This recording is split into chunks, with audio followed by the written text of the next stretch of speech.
Today's guest is an expert at operational systems. Her name is Kristin Albert, and she is the Vice President of Restaurant Operations for Craveworthy Brands. She's a powerhouse in the industry. You're not going to want to miss this episode, so stay tuned. Hey, everyone. Welcome back. This is the Restaurant Rockstars podcast. And Kristin, welcome to the show. Thank you for being with us. Thank you. Happy to be here. You have a great history of experience with Olive Garden and Cheesecake Factory and some national brands that need no introduction. There must be some key learnings that you took with you throughout your career that just are making a difference now. And any advice you can give operators of some of those things you may have learned that really move the needle for you on your career and on the service levels that you provide your guests today. What would those be? Anything Awesome. come to mind? Yes. So definitely Olive Garden and Cheesecake Factory, very structured environment. A nice introduction for myself going into management.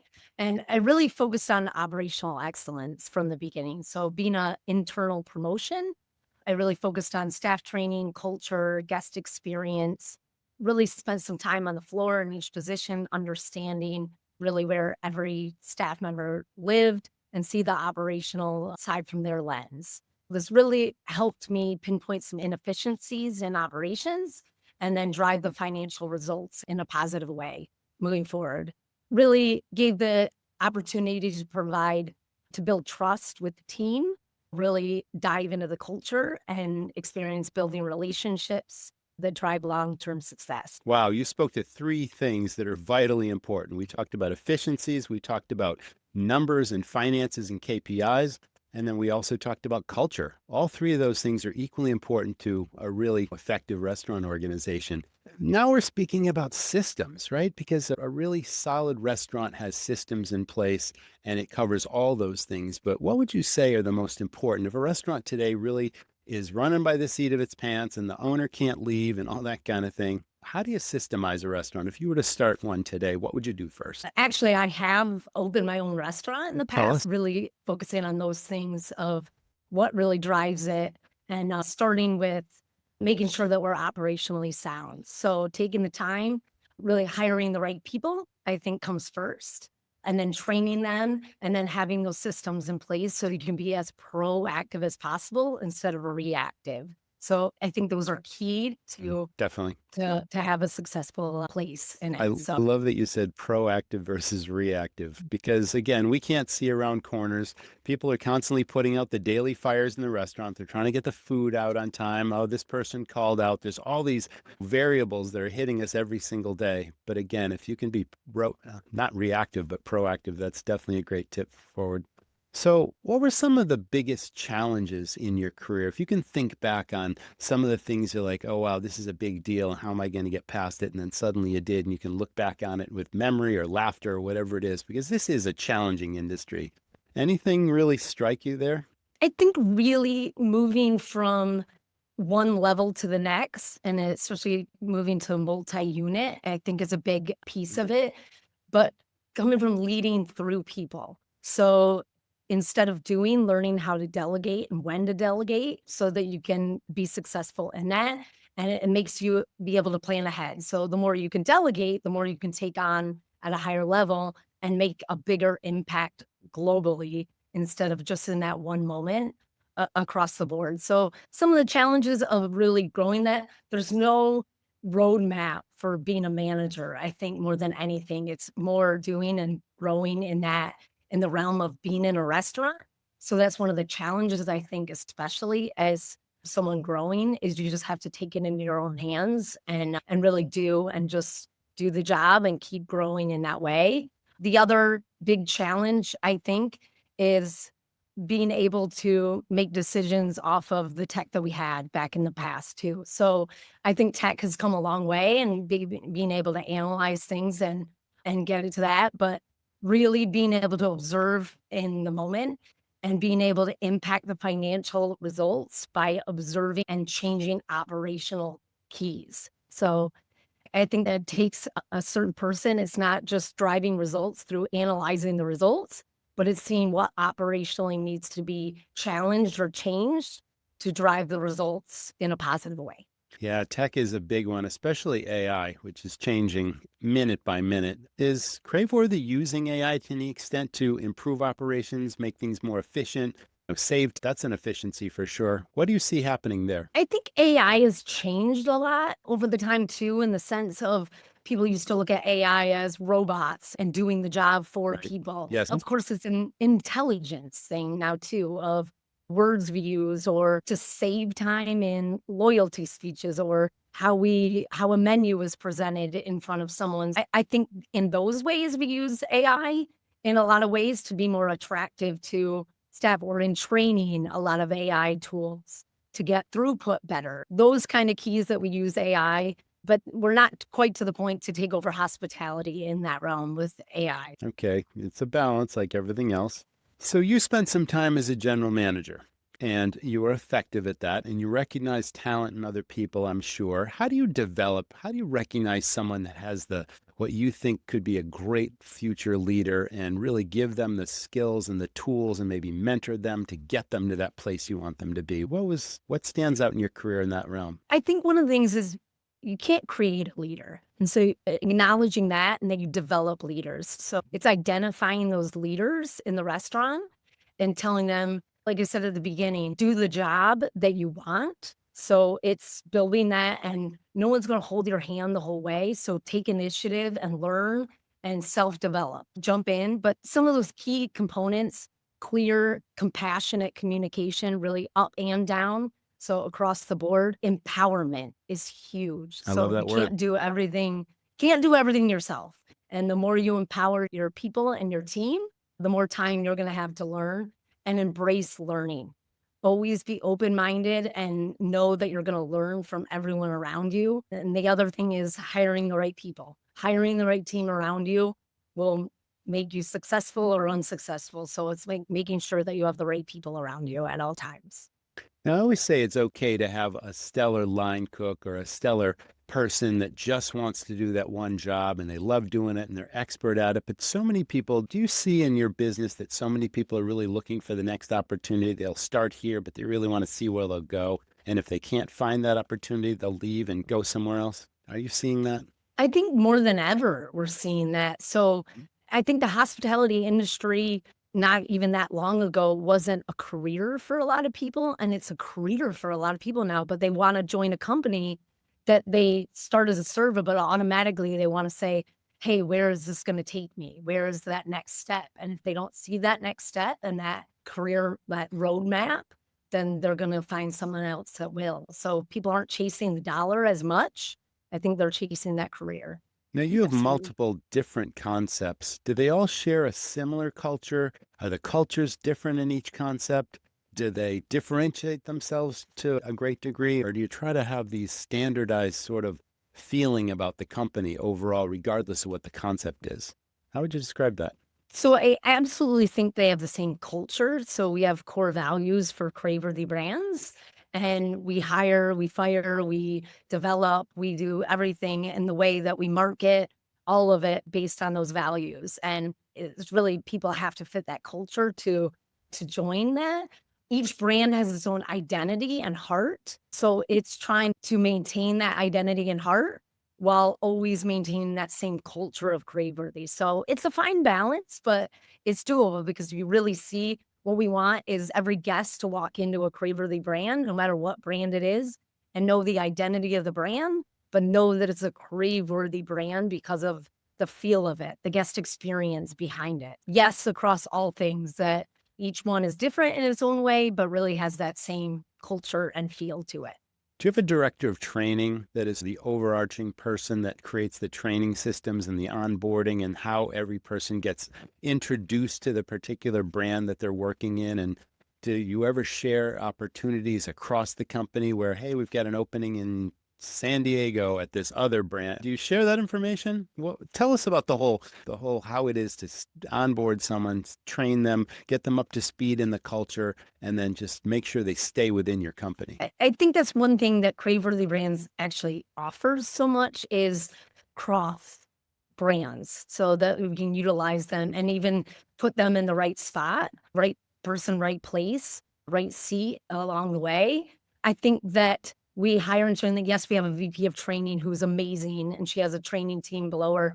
And we try to identify each brand that has their own training person, So again, keep that heart, that identity of that brand when we're training, but introduce that Craveworthy culture. They can move from one restaurant to another or one brand to another and know that same culture when they go into it. They're learning different recipes, of course, and different Sure. brands and seeing that identity. But at the same time, it's that same culture. So they're not learning a new company and how to do things. It's the Craveworthy way, no matter what. And so it's a nice ease. And one thing that it offers the opportunity to grow within our company even more is you could leave that brand and might find a brand that fits you better in that, but it's within the same company. So you don't have to stop and relearn something or join a new job or anything company just to grow within that one. I So think that's terrific if you can cross utilize people and keep them in the company as opposed to the turnover of this industry, which still is a problem for many restaurants. And if you don't have a culture and if you don't have the systems and if you're not treating people with respect and giving them an opinion and a voice within the company, chances are you'll lose them. So it sounds like you're doing all those things. Let's shift gears a little bit. You talked about finances, and I'm sure there's a chief financial officer and all that kind of stuff, but can you speak to some of the KPIs and the numbers that really matter for your brands across the board? especially for me, since I deal with operations a lot, and especially our corporate stores, so we're financially responsible for all of our KPIs, our P&Ls operationally.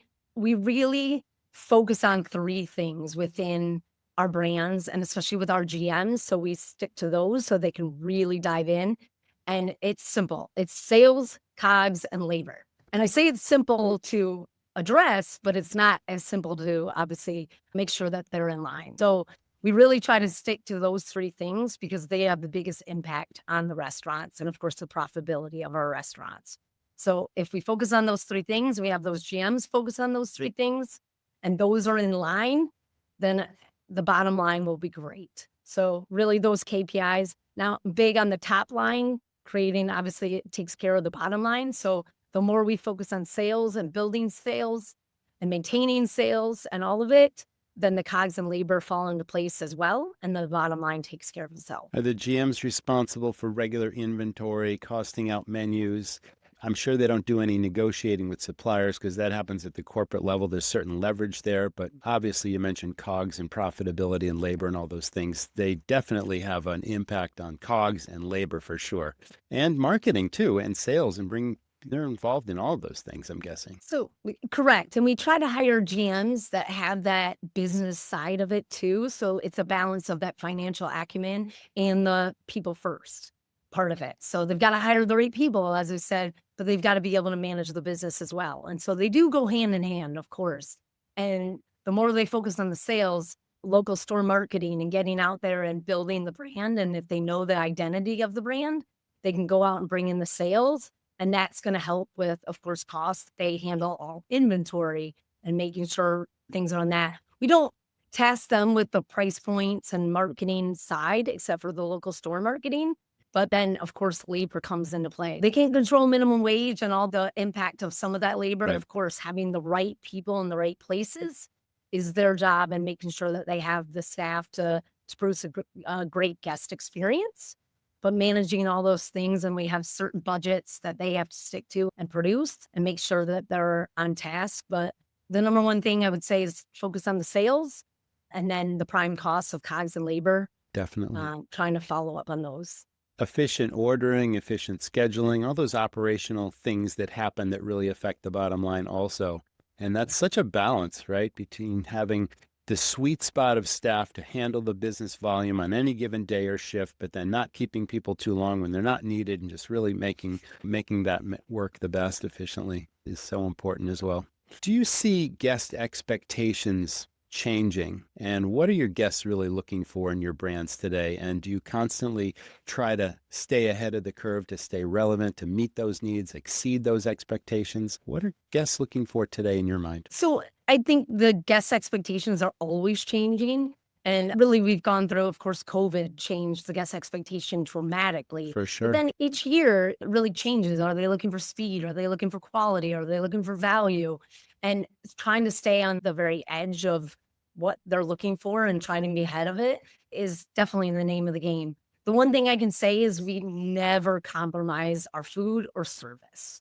I think And there is a statistic out there with the 5-star ratings. We take our reviews very seriously, and we say guests are 2.5 times more likely to revisit your restaurant if you have a 5-star review versus a 4-star review. So we have to wow our guests. So Yes. our standards are set, and we have to come. So people can get over even bad food or anything. But if you It's the really, experience. Yeah. yes. The And so that service, the you experience, really all wow those things people. that give them far more than what they ordered. And even if something goes sideways, like you said, I think they'll give you a second chance if you address the issue properly, if you treat them with respect, if you invite them back, if you make it right for them on the spot before they get to a review.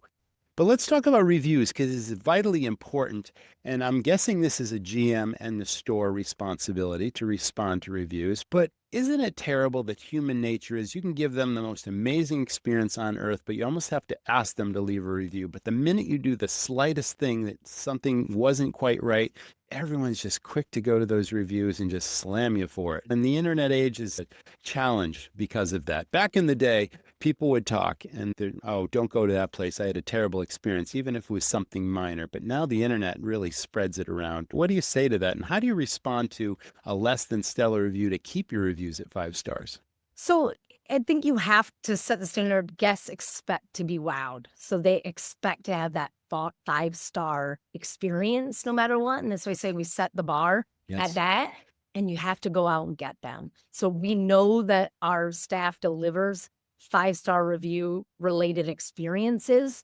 It's just about getting your guests to give those reviews. And so when you say it, it's if you get 5 reviews a week and you say you get that 1-star review, it's going to bring you down to that 4 stars. So you Right. have to go out and get those. We know we're delivering those experiences.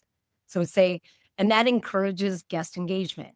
So we say table touches every single time. And what makes you feel better than a manager or a staff member going out to a guest and getting that review or asking how their experience was? And what guest doesn't want a manager to come by? So you're enhancing the guest experience and you are usually getting that positive review out of it. So we've seen that dedication to that.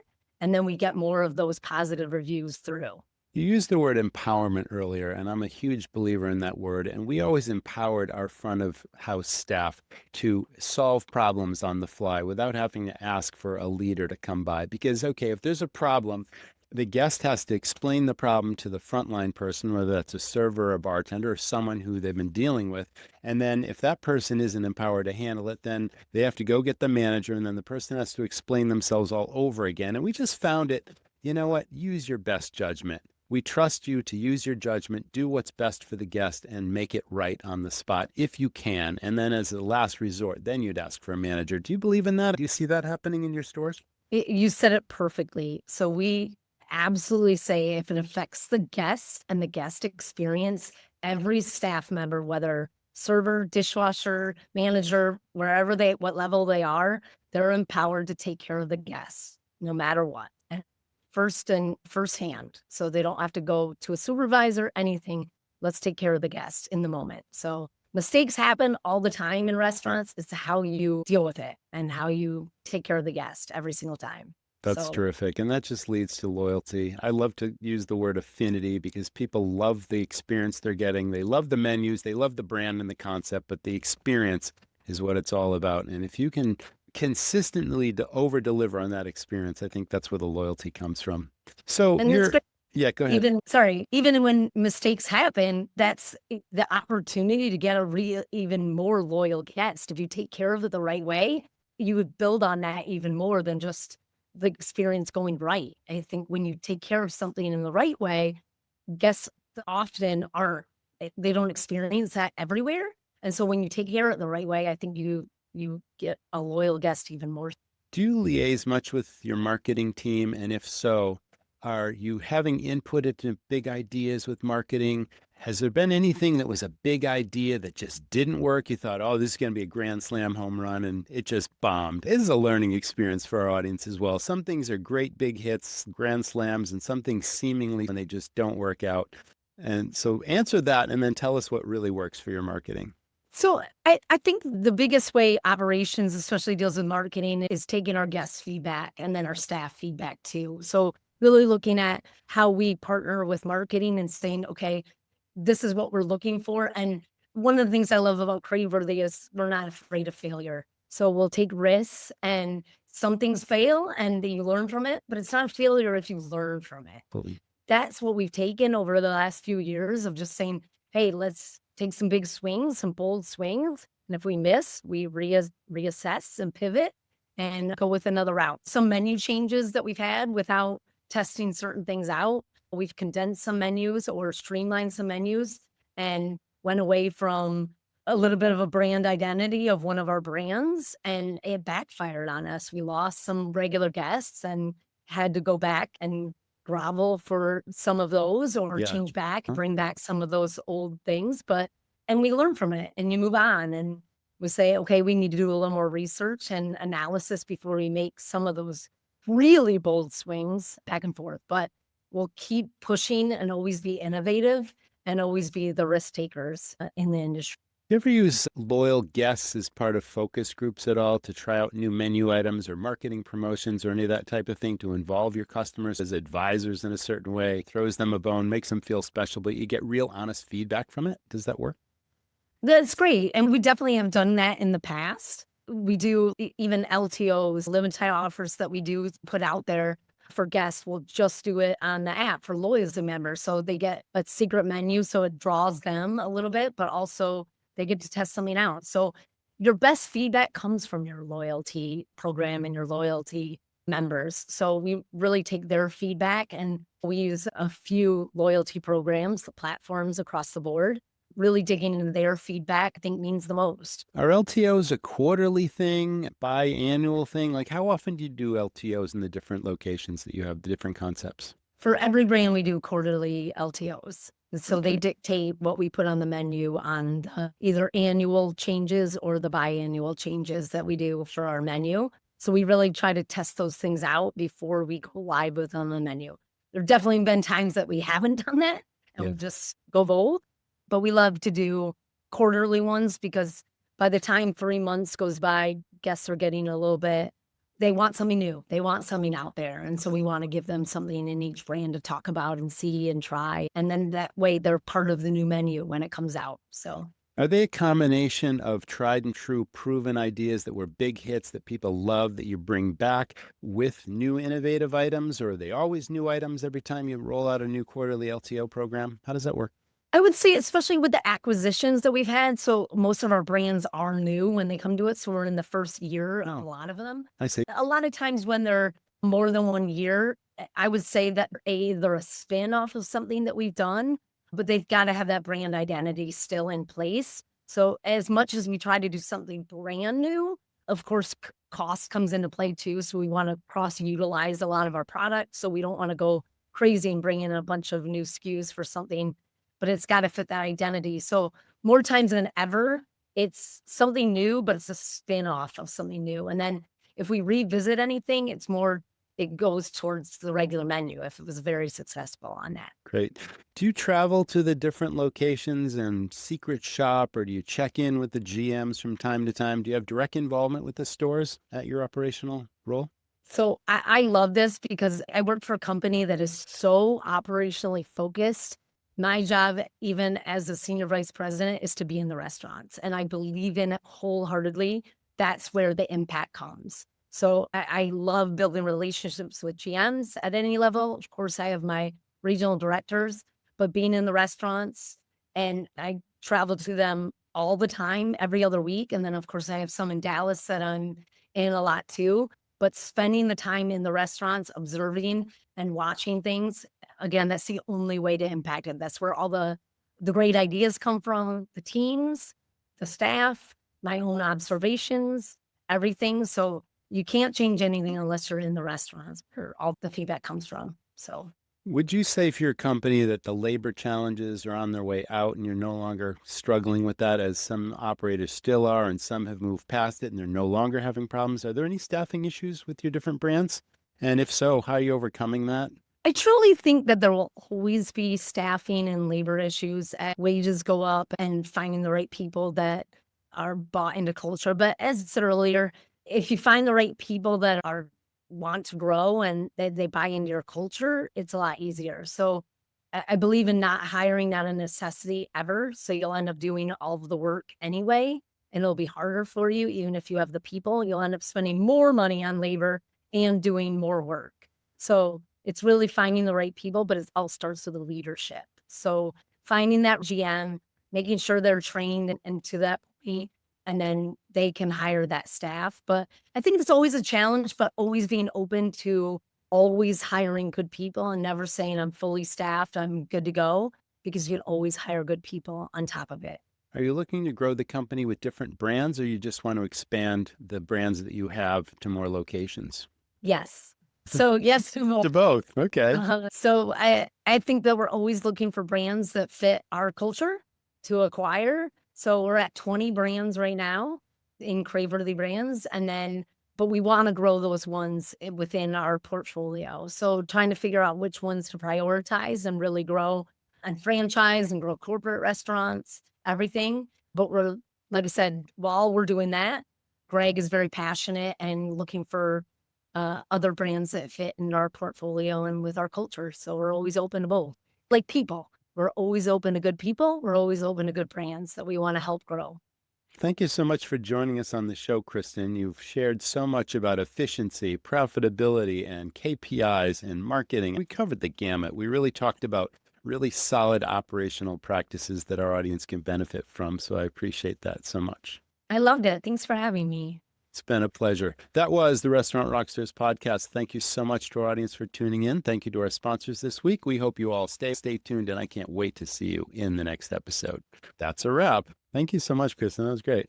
What if I told you that most restaurant owners are leaving thousands in profit on the table every single month without even realizing it?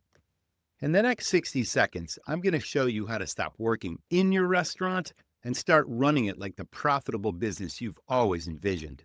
Hi, I'm Roger, founder of the Restaurant Rockstars Academy. I've owned and operated multiple wildly successful restaurants and helped thousands of owners just like you turn chaos into control, boost profits, and finally reclaim their time. But it wasn't always that way. I started exactly where you are now. Long hours, razor-thin margins, and constant stress. If you're tired of watching your labor and food costs eat away your bottom line, if you're done dealing with constant turnover, and you're ready to build what I call a dream team that actually performs, then this could change everything for you. Inside the Restaurant Rockstars Academy, you'll learn the exact systems, tools, and training that I used to build a powerhouse team, the dream team, control prime cost, and scale profit without being chained to the restaurant. That's a dream. You can get there. You'll get step-by-step modules, plug-and-play templates, and real-world strategies that simplify every part of running your business. Notice I emphasize running a business, not a restaurant. There's a difference. A business from daily operations to menu engineering and leadership development. And the best part? It works even if you've tried training programs or consultants before that didn't move the needle. Because this isn't theory, it's built by a restaurant owner who lived it. Now, owners across the country are seeing results fast. One member found over $800,000 in lost profit across a small pizza chain. I helped them do this, while another transformed their managers to true leaders, and they established real staff accountability in just 30 days. You can't build a dream team without accountability and true leadership. Now, I've packed everything into a complete step-by-step system you can start using today. Click the button below to join the Restaurant Rockstars Academy and take back control of your restaurant and your life. Let's get to work.